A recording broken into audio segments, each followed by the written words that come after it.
Assalamualaikum warahmatullahi wabarakatuh. Gimana kabarnya teman-teman? Semoga semuanya dalam keadaan sehat walafiat dan terhindar dari COVID-19. Dan kali ini kita akan membahas contoh soal SKB CPNS bidang keperawatan terbaru beserta pembahasannya. Semoga bermanfaat untuk teman sejawat yang membutuhkan dan semoga semua lolos dengan nilai yang memuaskan. Jangan lupa untuk share informasi ini ke teman sejawat lainnya. Untuk soal yang pertama, seorang wanita berusia 24 tahun datang ke praktek klinik perawat dengan keluhan sesak napas sudah 5 menit dan batuk sambil memegangi leher. Pasien tersedak biji durian 5 menit yang lalu, bibir tampak kebiruan, tekanan darah 120/80, nadi 80 kali per menit, pernapasan 32 kali per menit, temperatur 36,5 derajat Celcius. Apakah yang harus segera dilakukan pada pasien tersebut? A. Abdominal thrust, B. Tindakan back blow, C. Melakukan Heimlich maneuver, D. Melakukan jaw thrust maneuver, atau E. Memasang oropharyngeal airway.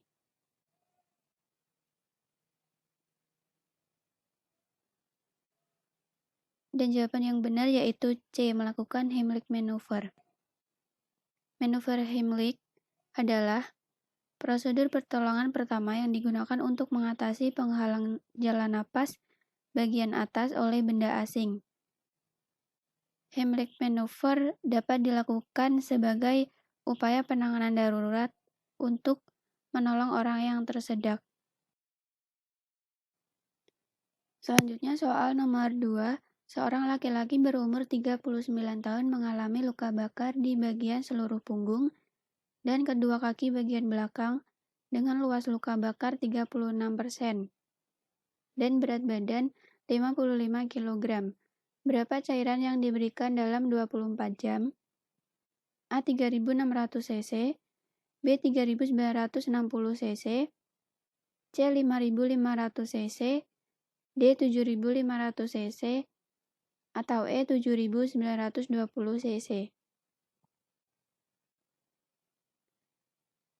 Dan untuk menghitung cairan yang diberikan dalam 24 jam, ini rumus menghitung kebutuhan cairannya berdasarkan Parkland, yaitu 4 ml dikali kilogram berat badan dan dikali luas luka bakar. Pada soal tersebut diketahui berat badan pasien 55 kg dan luas luka bakarnya 36%. Jadi untuk menghitungnya, 4 ml dikali 55 kg dan dikali 36%. Dan hasil yang didapatkan yaitu 7.920. Jadi untuk jawaban yang benar yaitu C. 7.920 cc. Selanjutnya soal nomor 3. Seorang perawat triase IGD menerima 5 kunjungan pasien selama bersamaan karena kecelakaan lalu lintas beruntun di jalan lintas antar provinsi. Pasien pertama seorang laki-laki berusia 20 tahun berteriak kesakitan dan tampak pendarahan pada kaki kanan. Pasien kedua pendarahan hebat di kepala. Pasien ketiga mengeluh nyeri dada. Pasien keempat mengalami luka lecet pada tangan dan terlihat gelisah. Pasien kelima mengeluh tangan kanannya tidak bisa digerakkan. Pasien manakah yang harus ditolong terlebih dahulu? A. Pasien kedua, B. Pasien ketiga, C. Pasien kelima, D. Pasien pertama, atau E. Pasien keempat.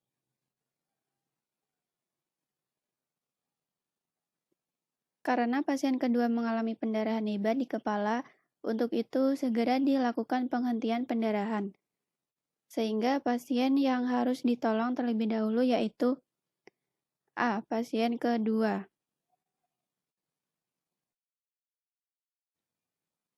Selanjutnya soal nomor 4. Kepala ruangan bertugas menghitung kebutuhan tenaga perawat, menyusun jadwal dinas, membuat rencana pengembangan staf, dan terlibat dalam proses penerimaan pegawai baru di ruangannya. Apakah fungsi manajemen yang dilakukan kepala ruangan? A. Fungsi evaluasi, B. Fungsi pengarahan, C. Fungsi perencanaan, D. Fungsi pengendalian, atau E. Fungsi pengorganisasian. Fungsi pengorganisasian merupakan fungsi manajemen yang mengatur proses mobilisasi dalam suatu organisasi. Melalui fungsi ini, manajer keperawatan akan mengatur seluruh perawat dalam memberikan pelayanan keperawatan yang disesuaikan dengan karakteristik pekerjaan masing-masing sehingga tujuan organisasi dapat dicapai secara maksimal. Sehingga jawaban yang benar yaitu E, fungsi pengorganisasian. Berikutnya soal nomor 5. Di ruang rawat inap ada perawat baru lulusan sarjana keperawatan yang tidak menghargai perawat senior, melakukan pekerjaan tidak sesuai dengan standar operasional prosedur atau SOP, dan tidak berbagi dengan tim di ruangan. Kepala ruangan mempertemukan keduanya dan menegaskan pada perawat baru untuk mengikuti ketentuan yang berlaku, bekerja sama dalam tim, dan menghargai perawat senior. Apakah strategi penyelesaian konflik yang digunakan kepala ruangan? A. Kompetisi, B. Kompromi, C. Kolaborasi, D. Menghindar, atau E. Smoothing. Dan beberapa strategi dalam pemecahan masalah atau konflik, yakni yang pertama menghindar. Menghindar adalah strategi yang dilakukan kedua belah pihak yang sedang berkonflik dengan menghindar atau tidak menyelesaikan konflik dalam waktu yang mendesak. Selanjutnya kompetisi. Dalam situasi ini, pihak yang berkonflik akan mempertahankan argumen masing-masing. Dan teknik ini bisa bermakna positif dan juga negatif.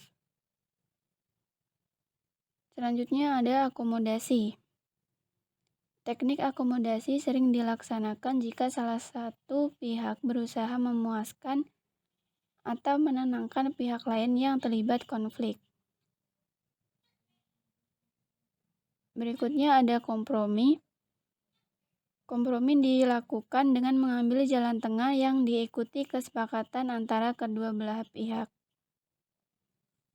Selanjutnya ada kerjasama. Kerjasama pemecahan konflik dilakukan oleh kedua belah pihak. Dan ada juga negosiasi atau perundingan. Negosiasi adalah proses penyepakatan hal-hal lain untuk memecahkan suatu konflik.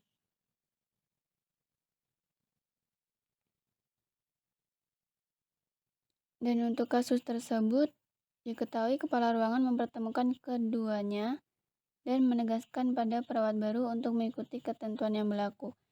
Jadi untuk strategi penyelesaian konflik yang digunakan yaitu B, kompromi.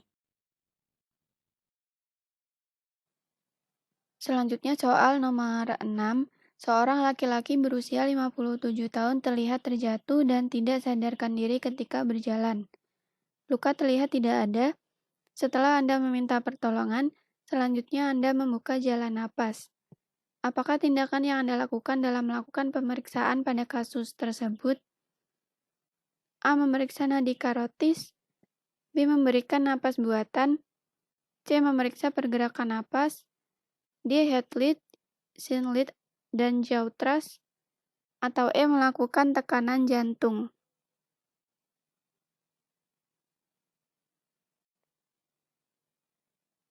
Dan jawaban yang benar yaitu D. Head lead, chin lead, dan jaw thrust. Selanjutnya soal nomor 7.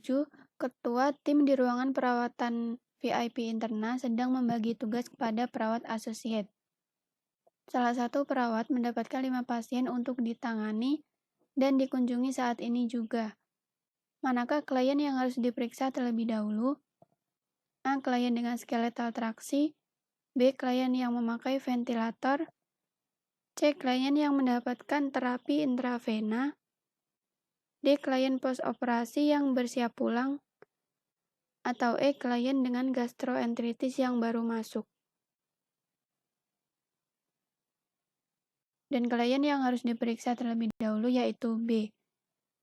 Klien yang memakai ventilator.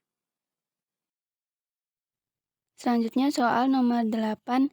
Seorang perawat keluarga melakukan kunjungan rumah pada keluarga dengan bayi berusia 6 bulan.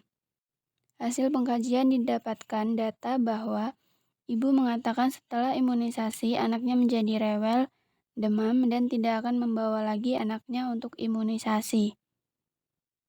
Kondisi rumah tampak kotor dan tidak terawat. Jarak antara puskesmas dengan rumah jauh. Apakah masalah keperawatan yang tepat pada kasus di atas? A. Ketidakmampuan keluarga dalam mengenal masalah. B. Ketidakmampuan keluarga dalam melakukan perawatan. C. Ketidakmampuan keluarga dalam memutuskan perawatan. D. Ketidakmampuan keluarga dalam memodifikasi lingkungan. Atau E. Ketidakmampuan keluarga dalam menggunakan fasilitas kesehatan. Dan pada soal tersebut dijelaskan bahwa kondisi rumah tampak kotor dan tidak terawat. Jadi masalah keperawatan yang tepat pada kasus di atas yaitu B. Ketidakmampuan keluarga dalam melakukan perawatan. Berikutnya soal nomor 9. Perawat keluarga melakukan kunjungan rumah pada keluarga dengan anak perempuan berusia 16 tahun. Hasil kunjungan didapatkan data bahwa ibunya melarang anaknya memiliki pacar dan berkumpul bersama teman-teman setelah pulang sekolah karena takut kalau anaknya terjerumus pada pergaulan bebas. Apakah masalah keperawatan yang tepat pada kasus di atas? A. Defisiensi pengetahuan. B. Komunikasi disfungsional. C. Gangguan proses keluarga. D. Ketidakefektifan performa peran. Atau E. Ketidakmampuan coping keluarga. Dan masalah keperawatan yang tepat yaitu B. Komunikasi disfungsional. Soal nomor 10. Perawat keluarga melakukan kunjungan rumah pada keluarga dengan anak usia sekolah. Hasil kunjungan didapatkan data bahwa anak mengeluh batuk berlendir yang dialami sejak seminggu yang lalu. Riwayat alergi debu, pernapasan 24 kali per menit, ventilasi dan pencahayaan kamar tidur kurang. Keluarga hanya mampu menyebutkan pengertian ISPA secara umum. Apakah intervensi yang pertama kali diberikan kepada keluarga? A. Anjurkan untuk tes alergi. B. Anjurkan membuka jendela setiap hari. C. Memberikan pendidikan kesehatan tentang ISPA. D. Ajarkan teknik relaksasi napas dalam dan batuk efektif. Atau E. Anjurkan untuk memeriksakan diri ke pusat pelayanan kesehatan.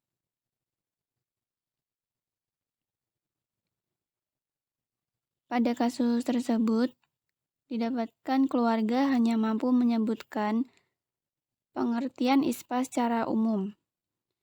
Jadi untuk intervensi yang pertama kali diberikan yaitu memberikan pendidikan kesehatan tentang ISPA.